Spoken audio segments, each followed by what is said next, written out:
હાલમાં પોલીસ પ્રજા સાથે સેતુ બાંધી પ્રજાના દિલમાં સ્થાન મેળવી રહી છે, ત્યારે સુરતના કડોદરા જીઆઈડીસી પોલીસ મથકમાં ફરજ બજાવતા અને હાલમાં આસિસ્ટન્ટ સબ ઇન્સ્પેક્ટર તરીકે પ્રમોશન સાથે બદલી પામેલા દીપકભાઈનું સન્માન સમારોહ યોજાયો હતો. શ્રીનિવાર ગ્રીન સિટી ખાતે યોજાયેલા સન્માન સમારોહમાં આગેવાનો સાથે પોલીસ અધિકારીઓ પણ જોડાયા હતા.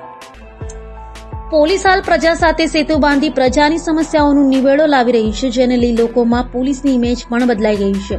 ત્યારે સુરતના કડોદરા જીઆઈડીસી પોલીસ મથકમાં ફરજ બજાવતા હેડ કોન્સ્ટેબલ દીપકભાઈ મહાલેની આસિસ્ટન્ટ સબ ઇન્સ્પેક્ટર તરીકે પ્રમોશન થતા તેમના સન્માન કરવાનો કાર્યક્રમ કડોદરા શ્રીનિવાસ ગ્રીન સિટી ખાતે કરવામાં આવ્યું હતું, જેનું આયોજન માતોશ્રી રમાબાઈ આંબેડકર સમાજ મંડળ શ્રીનિવાસ કડોદરા અને સહયોજક ડોક્ટર બાબા સાહેબ આંબેડકર સ્મારક સમિતિ કડોદરા દ્વારા કરવામાં આવ્યું હતું.